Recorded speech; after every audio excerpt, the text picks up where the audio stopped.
Faut-il craindre l'intelligence artificielle, fake news, deepfake, cyberattaque? L'IA s'impose comme un acteur incontournable de notre quotidien, mais jusqu'où va son influence? À l'ère de l'information instantanée, elle brouille la frontière entre la réalité et la fiction, rendant plus difficile le tri entre faits et opinions. Loin de se limiter à la désinformation, l'IA facilite aussi nos vies, il faut le reconnaître, recherche, achat, réservation, elle est partout. Pourtant, son essor soulève aussi des défis majeurs, notamment environnementaux, avec une consommation énergétique considérable. Alors, entre progrès technologiques et menaces pour la vérité, faut-il avoir peur de l'intelligence artificielle? Eh bien, c'est la question que l'on se pose ce matin.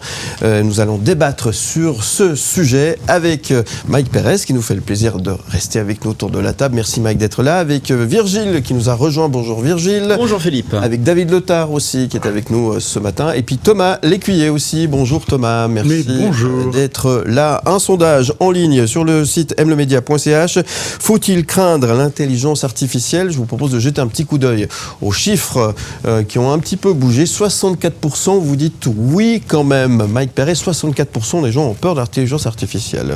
Ils ont peut-être raison. On va en débattre justement d'ici quelques instants. Il faut dire que l'intelligence artificielle, ça va extrêmement vite. On en débat aujourd'hui, là, maintenant. Demain, on peut refaire le débat, il y aura d'autres nouvelles composantes. On parle beaucoup de DeepSeek, cette nouvelle IA chinoise qui a débarqué ces derniers jours et qui fait peur, évidemment, aux gros comme ChatGPT. ChatGPT qui a tout de suite réagi en annonçant un nouvel outil de recherche qui accomplit en quelques dizaines de minutes ce qui prendrait de nombreuses heures à un humain. Donc ça, c'est quand même plutôt sympa. Après, il faut effectivement savoir l'utiliser à bon escient. On utilise à peu près tous déjà de l'intelligence artificielle chaque jour. Vous, messieurs, vous l'avez utilisé pour préparer le débat du jour. Oui, alors. Il y a les Français qui ont sorti aussi Lucie. Et Lucie, c'est sorti il y a 2-3 jours, mais c'est sorti trop en avance. C'est l'intelligence artificielle made in France qui se trompe à toutes les réponses, figurez-vous. Ils ont mis ça trop en ligne, trop en avance. Il vient de l'Élysée, peut-être. Et du coup, ils viennent de l'enlever. C'était le modèle français d'intelligence artificielle Lucie, qui devrait du coup être dans 2-3 ans près, mais pas avant. Vous n'avez pas répondu à la question de Mike. Ouais. Est-ce que vous l'avez utilisé, l'intelligence artificielle? Alors, j'utilise ça quotidiennement, bien sûr. Oui. C'est quand même un outil hyper pratique pour gagner du temps sur plein de choses, sur l'organisation, sur le... Et vous avez dit un mot très important, c'est un outil. Il faut que ça reste un outil, ça c'est important. Virgile, l'intelligence artificielle, tu l'utilises ou pas? Oui, je l'utilise, ça va beaucoup plus vite en ce qui concerne mon travail, c'est-à-dire que lorsque je fais quelque chose avec l'intelligence artificielle, je fais 3-4 trucs différents en l'espace de 20 minutes, alors qu'en l'espace de 20 minutes, je faisais juste une tâche. Donc ça vraisemblablement... Tu travailles plus qu'avant, c'est ce que tu es en train d'essayer de me faire croire. Voilà, mon employeur est très content. David Letard. Non. Tu utilises un petit peu quand même. Un chouïa. Non, mais c'est pratique. Oui, mais c'est vrai, un chouïa en fait, parce que je me rends compte quand même que j'avais de la peine. On en a parlé souvent, Philippe et ensemble, mais j'avais de la peine. En fait, finalement, tout est dans la dose. Souvent, il faut par parcimonie de temps en temps. Mais oui, c'est utile quand même. C'est utile quand même. Et Mike, est-ce qu'il l'utilise? Oui. Alors, j'ai pas encore le réflexe comme, on va dire, les plus jeunes de l'utiliser vraiment tout le temps en permanence ou comme ça. J'essaye d'y penser, mais à quelque part, je me dis, l'IA, on l'utilise déjà depuis des années. Google, c'est une sorte d'intelligence artificielle. Ouais. Donc, on a déjà tous fait des recherches Google. Donne-moi le meilleur restaurant à Lausanne. C'est de l'IA, quoi, quand on demande ça à Google, finalement. C'est quoi la réponse? Non, je veux pas savoir. Mais c'est vrai que c'est un outil. Moi, j'utilise aussi, mais c'est un outil. L'intelligence artificielle, elle peut aller plus loin. Vous vous souvenez, on était les premiers à avoir une présentatrice météo il y a encore au début de notre aventure avec Jade. Elle était là tous les matins, tous les jours, 24 heures sur 24, 7 jours sur 7. Infatigable. Elle était infatigable. Elle se changeait jamais. Si on a eu quelques remarques par rapport à ça. Donc, elle s'est jamais trompée. Donc voilà. Mais depuis, ça a déjà tellement progressé. On a déjà, comme tu le disais tout à l'heure, Mike, effectivement, ce qui est valable aujourd'hui ne sera plus forcément demain. Est-ce que ça va pas, peut-être c'est la question qu'on peut se poser aussi, est-ce que ça va pas trop vite finalement? Ça va très vite, ça c'est certain. Après, comme tout le monde le dit et le répète, c'est un outil. Il faut savoir l'utiliser, mais il ne faut pas non plus tout miser à 100% sur l'intelligence artificielle. Parce qu'évidemment, il y a des fois, quand on lui demande des choses, ça peut répondre bien, ça peut répondre très bien, et ça peut répondre n'importe quoi. Donc, il faut garder toujours l'aspect contrôle humain, finalement, là derrière, pour se dire, OK, c'est une aide, Ça peut nous faire gagner du temps, comme l'a dit Virgile aussi. Ça nous permet d'avancer plus vite, mais en même temps, ça va pas faire les choses à la place de l'humain. Et par définition, un outil, c'est nous qui devons l'utiliser. Pardon. Oui. Je vous en prie. Il y a des soucis notamment dans l'éducation. On voit qu'il y a pas mal de profs qui ont du mal en ce moment à gérer l'IA et l'utilisation de l'IA par leurs élèves, qui sortent des devoirs, qui font lire des bouquins à ChatGPT à leur place, etc. Ça se voit assez rapidement. Donc il faut probablement poser des cadres dans l'éducation, dans le boulot aussi, pour que le final, le rendu soit quand même le rendu d'un humain et non pas le rendu d'une machine. Est-ce que ça vous inquiète, vous le sondage est en ligne, faut-il craindre l'intelligence artificielle? Ça se passe sur le site mlemedia.ch. Je vous propose d'écouter les réactions qu'on a reçues à ce sujet et à ce propos. On revient, on fait le tour de la table juste après. Écoutez, regardez. Bonjour Morax. Eh bien, je suis contre l'intelligence artificielle, car cela va permettre à l'homme de plus faire marcher son cerveau. Ça va permettre aussi de donner encore moins de travail aux gens, un chômage qui sera encore à la hausse. Et voilà, je suis complètement contre tout ça. Et bien voilà. L'intelligence artificielle, pour moi, nous fera faire de grands progrès en médecine. Quand l'intelligence artificielle a été créée par l'humain, c'est une exploitation de données, bien sûr vachement supérieure à notre cerveau. Je pense que c'est 700 fois supérieur à notre cerveau. Mais tout cela va, je pense, créer à l'avenir du chômage, des licenciements et des pertes d'emploi. Car tout comme à l'arrivée de l'informatique il y a quelques années, de nombreux emplois ont disparu. Ouais, ça fait peur quand même, c'est surtout lié au travail. Ça va créer des emplois aussi, justement. Alors justement, ça c'est une longue histoire, effectivement, mais ça peut en créer, mais il y a plein de choses que l'intelligence artificielle ne saura jamais faire, elle ne pourra jamais remplacer l'homme.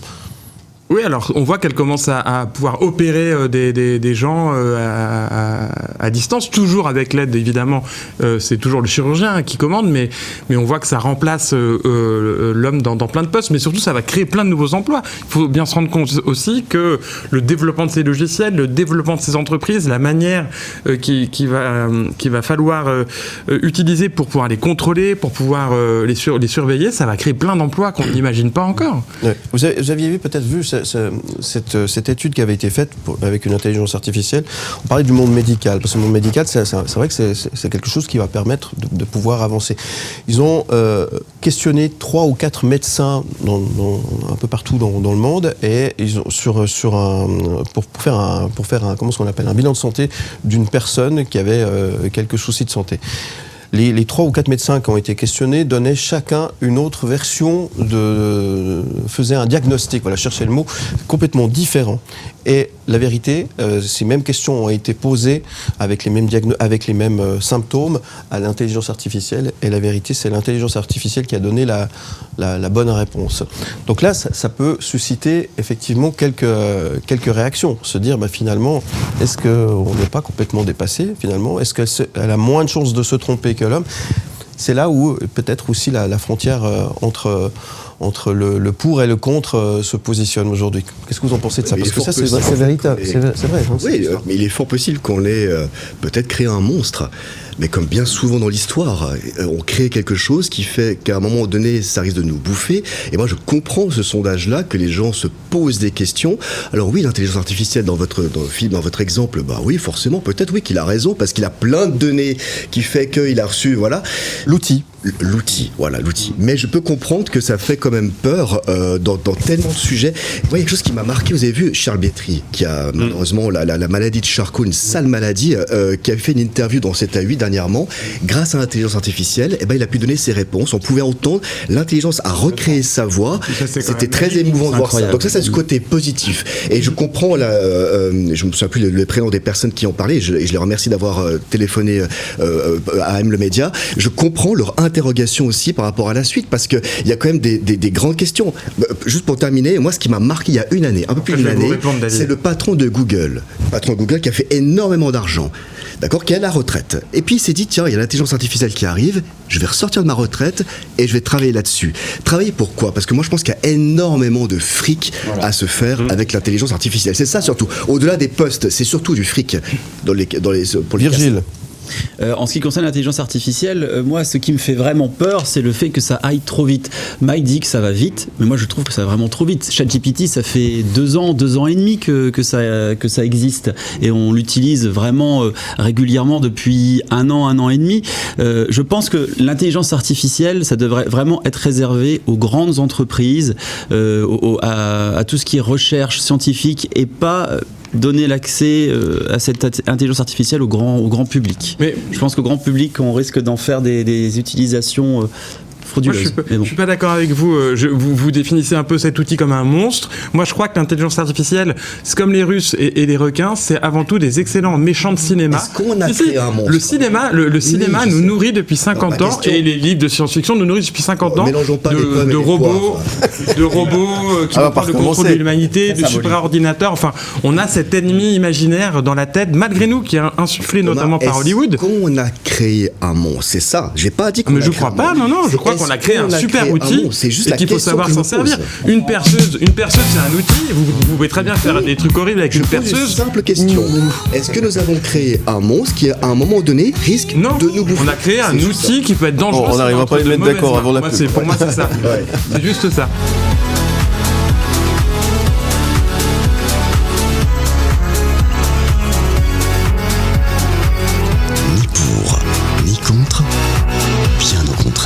Faut-il craindre l'intelligence artificielle ? Grande question. Je pense qu'il y a du bien et du moins bien, et surtout qu'il ne faut jamais aller dans les excès. Mais après, moi je pense qu'elle doit être limitée, et on ne devrait pas l'ouvrir à un grand public, parce qu'il y a des dangers. Par rapport à ChatGPT, c'est bien beau de taper, de vouloir écrire quelque chose, avoir des dissertations qui sont en fait des devoirs et tout, mais il faut faire marcher notre cerveau. On va devenir quoi dans le futur ? C'est vrai. Est-ce qu'on n'est pas en train de se ramollir un peu la cervelle avec tout ça ? On en parle ce matin avec Thomas Lécuyer. Très belle votre veste, Thomas Lécuyer. Avec Mike Perez, avec Virgile et avec David Lothar. Est-ce qu'on n'est pas en train de se ramollir la cervelle, Mike Perez ? Si on passe derrière pour contrôler tout ce que nous dit ou nous raconte ChatGPT, il n'y a pas de souci. On va continuer à faire fumer nos cerveaux. C'est comme les correcteurs d'orthographe ou tout ça. Ça reste des outils. Moi, ce qui me fait peur avec l'intelligence artificielle, c'est pas vraiment ce qu'on lui demande et les textes qu'elle peut nous générer ou les infos qu'elle peut nous donner, c'est plus les images qu'elle peut créer. Et là, on est à un stade où effectivement, n'importe quelle photo qu'on voit passer au jour d'aujourd'hui, on a le droit de se poser la question si elle est réelle ou pas.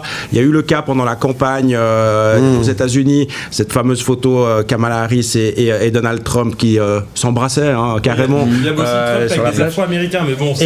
Et là, il faut réfléchir 30 secondes. Alors, on sait bien que Trump ne va pas poser avec des Afro-Américains. Et qu'il ne va jamais embrasser Kamala Harris. Ça, on est d'accord. Il faut juste réfléchir 3 secondes, en fait. Mais ça montre à quel point, effectivement, on arrive à créer des choses qui sont très... Ça, c'est peu probable, on est d'accord, voire improbable. Oui, mais il y en a qui sont naïfs, excusez-moi. Oui, notamment les plus de 60 ans, je crois, sur Facebook, qui sont très très friands de ces photos arrangées avec l'intelligence artificielle. Et qui viennent vous dire, t'as vu, j'ai vu sur Facebook. Ça. Mais ça, c'est un autre débat. David Lothar. Mais Trump, il est avec des Afro-Américains sur les photos, mon cher Thomas. Ça, c'est pas le débat. Alors ça, c'est une photo montée. Oui, je suis d'accord, mais autrement, il est avec des Afro-Américains. Ça, c'est une autre question. Comment reconnaître le vrai du faux ? Vous avez absolument raison. On en parlait. Thomas, vous avez raison. Par exemple, on apprend que les Beatles ont reçu dans Grammy Awards le prix de la meilleure performance rock avec Now and Then, que je vous invite à voir le clip, qui a été réalisé avec l'intelligence artificielle, où on revoit tout à coup John Lennon dans des enregistrements dans les années 60 en fait, il n'était pas mort. Non, mais c'est vrai. Est-ce que c'est légitime finalement qu'ils aient gagné ce prix ? Ça peut remettre en question. La musique encore, c'est très intéressant. Chaque semaine, en tant que programmateur, je cherche des clips, j'essaie de voir la qualité, et chaque semaine, je vois des duos improbable, Justin Bieber, Rihanna, mais c'est peut-être possible.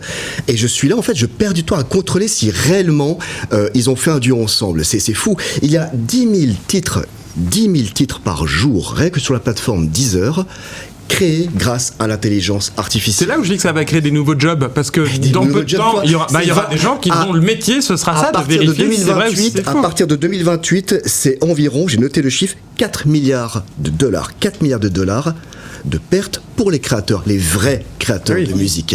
Et là, il y a un problème. Et Deezer a créé une machine, dernièrement en fait, qui permet de détecter si ces musiques viennent de l'intelligence artificielle ou non. Et ils ont bien raison, parce que là, il faut réformer. Donc ça crée, en fait, l'innovation va permettre de créer de nouvelles innovations, y compris pour contrôler si c'est vrai ou si c'est faux, analyser les images et les photos, par exemple. Peut-être, c'est des outils mais aujourd'hui, on ne sait pas. Tout le monde dit oui, ça va créer de nouveaux emplois, mais quels emplois? Pour le moment, on n'a pas. C'est déjà en train de... Mais non, on ne sait pas. C'est maintenant ça doit être l'humain qui doit être là pour vérifier si c'est un truc qui a été fait par l'intelligence artificielle ou pas. On tombe sur la tête. Ça. Je suis vérificateur de contenu. C'est ça, vérificateur de contenu, bien sûr. Non, mais un mec qui crée qui prend l'intelligence artificielle, il crée une musique, donc on va créer un emploi pour contrôler si c'est. Mais mon gars, mets-toi au piano, mets-toi au saxo, mets-toi à la guitare, apprends à faire de la musique et compose. Ça revient à ce qu'on disait. On est en train de se ramollir le cerveau. Mais créer quoi des emplois? C'est John Lennon qui rechante ridicule. Évidemment, on va pas se poser la question parce qu'on sait que John Lennon est mort. Il y en a peut-être qui croient qu'il est vivant, mais après, par rapport à toutes les théories du complot aussi, etc., c'est vrai qu'on pourrait très bien avoir des choses qui mettent le doute, des vidéos avec des duos, des gens qui réapparaissent, etc. Et c'est là où je pense qu'on aura besoin de. Ça s'appelle le fact-checking, ça existe déjà, des vérificateurs de faits, et je pense que ça mais vous avez raison, Thomas. Notamment d'avenir. Vous avez raison, Thomas, mais une chose qui, moi, me chagrine, vraiment, c'est pourquoi mettre le doute. Enfin, je veux dire, il y a assez de doutes dans la vie, dans plein de choses dans la vie. Pourquoi mettre encore du doute sur encore... Pourquoi rajouter du doute? Moi, c'est juste ça qui me chagrine et qui me fâche un petit peu. Je me dis, mais ça sert à rien, c'est inutile, finalement. Virgile. En ce qui concerne, je rejoins vraiment David Letard là-dessus. Quand Thomas dit que l'on va créer de l'emploi avec l'intelligence artificielle, oui, on va créer 2000 postes pour en supprimer 20 000. Donc pour moi, c'est une menace. Et puis, en ce qui concerne les photos, comme tout à l'heure Mike disait, quand on voit Donald Trump embrasser Kamala Harris, là, tout le monde se dit maintenant, bah tiens, c'est l'intelligence artificielle. Par contre, il y a 30, 40 ou 50 ans, lorsqu'il y avait Jacques Chirac qui serrait la main de Jean-Marie Le Pen pendant les vacances, il n'y a personne qui s'est posé la question de dire bah tiens, c'est l'intelligence artificielle. Donc à chaque fois qu'on va voir une photo, c'est l'intelligence artificielle. Le problème, c'est que plein de gens peuvent penser que c'est vrai parce qu'ils ne sont pas forcément au courant de tout ce qui se passe et sont naïfs. Il y a la naïveté aussi qui rentre. Non, mais ça, c'est un gros.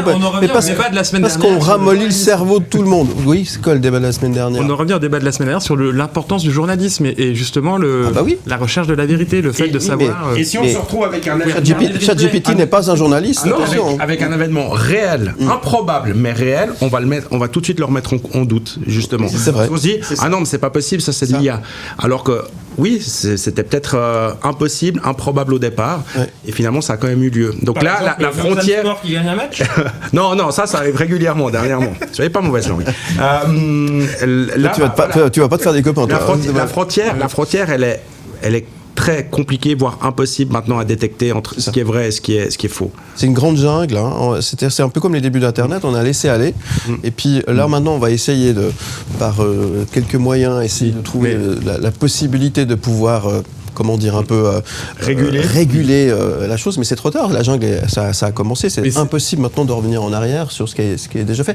Et on a pris des habitudes avec lesquelles on ne pourra plus revenir en arrière. Mais c'est super intéressant ce que vous dites tous, et je pense que c'est un peu le parallèle avec Internet, il est intéressant. C'est un peu au début d'Internet, quand on recevait des mails, vous vous souvenez, on recevait des mails, bonjour, je suis machin, je représente tel millionnaire, j'ai 10 millions à vous donner, puis peut-être une fois au début on a eu un doute, ou sur le fait que tiens, ce mail est peut-être sérieux, puis au bout d'un moment, maintenant on les met tout de suite à la poubelle, on les lit même plus, ce genre de mail qu'on reçoit 15 fois par jour, pas tout le monde, mais la plupart. Donc en fait il y a des nouveaux paramètres à prendre en compte. C'est les arnaques. Sur le fait des manipulations par le texte, par l'image, par la vidéo. Il y aura toujours des manipulations. Les montages vidéo, ça existe depuis très longtemps. Il n'a pas fallu attendre l'arrivée de l'intelligence artificielle pour qu'il y ait des montages vidéo.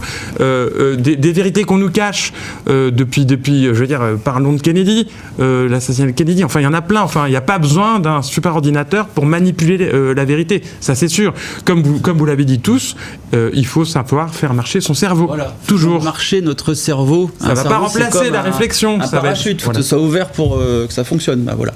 Et on est dans un virage. Comme Internet était un virage important, et heureusement qu'il y a aujourd'hui Internet, mais certainement que heureusement que plus tard on pourra dire qu'il y a l'intelligence artificielle. On parlait au niveau médical, certainement.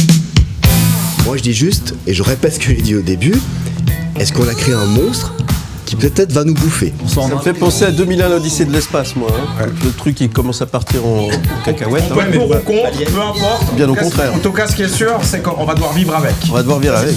Ça, qu'on soit pour ou contre, c'est sûr. On va devoir subir le pour. Faut-il craindre l'intelligence artificielle? Dernier tour de table avec l'équipe. Vous avez 30 secondes chacun, David. Bon, très bien. Je sais qu'un jour, on va me dire, David, j'aurai plus besoin de toi, parce que la programmation musicale se fera par l'intelligence artificielle. Ça arrivera un jour. Mais il y a une chose qu'on ne pourra jamais remplacer, c'est l'âme. C'est l'âme d'une personne. Et je pense qu'avec l'intelligence artificielle, parfois il manque une certaine âme. Et celle-ci, elle est irremplaçable. Il manque l'âme, effectivement. Ça, c'est très très beau comme conclusion. Virgile, 30 secondes. Gardons nos intuitions avec l'intelligence artificielle. Si un GPS nous dit de tourner à gauche et qu'on est sûr qu'il faut tourner à droite, eh ben tournons à droite. Vu que ça va tellement vite en l'espace de 2 ans, qu'est-ce que ça va être dans 50 ans? Je peux vous dire, les gars, on n'est pas sortis de l'auberge. Vous ne parliez pas de politique, là? Non, bien sûr que non. Thomas. Moi, j'ai beaucoup plus peur en la connerie naturelle qu'en l'intelligence artificielle, d'une manière générale. Ouais. Donc voilà, moi je pense que la connerie des gens me fait beaucoup plus peur que l'intelligence des ordinateurs. Je suis assez d'accord avec vous, je la note celle-là, hein, je vous la ressortirai, hein, d'accord? Mike Perez. Pour rebondir sur ce que dit Thomas, c'est effectivement finalement ce que les gens viennent te raconter. Ah, j'ai vu sur ChatGPT parce que j'ai tapé je sais pas quoi. Comme les gens qui te disent j'ai vu sur les réseaux sociaux ou je ne sais quoi. Ouais. Arrêtons de prendre effectivement pour argent comptant ce que ChatGPT nous raconte ou n'importe quelle autre IA, hein, finalement. On se focalise sur ChatGPT, mais il y en a d'autres. Donc voilà, et faisons travailler notre cerveau, comme l'a dit Virgile. On va faire ramollir la cervelle, c'est très important. Merci à tous les quatre. Merci Mike Perez, merci Virgile, merci David Letard, merci Thomas Lécuyer, et merci à vous pour vos nombreux messages. J'ai reçu encore un message, je veux quand même vous le lire rapidement, parce que voilà, c'est quelqu'un qui nous l'a envoyé, c'est qui nous l'a envoyé ce message? J'avais un message. Ah oui, voilà, c'est Diogo de Gland. L'intelligence artificielle présente des risques significatifs. Elle menace l'emploi, automatisant des tâches autrefois réservées aux humains, ce qui peut entraîner des suppressions de postes dans divers secteurs. Donc je suis contre. Voilà, c'est un petit peu là ce qui ressort. C'est génial parce que ça crée de nouveaux emplois qui vont contrôler ce genre de conneries. Bravo Thomas. On va continuer le débat hors antenne. Très bien. Demain, on parle de toute autre chose. Faut-il limiter la vitesse sur les autoroutes à 100 km/h? On en parlera. Ça sera animé aussi. Ça va être chaud à mon avis, effectivement. On en parlera avec Xavier Dehaller, secrétaire général à l'ACS. Il sera là justement pour en parler plus précisément demain autour de ce sujet. Et c'est d'ailleurs la question sondage pour demain. À partir de maintenant, vous pouvez y aller. Faut-il limiter la vitesse sur les autoroutes à 100 km/h? Votre avis nous intéresse. Merci messieurs. Où tu veux.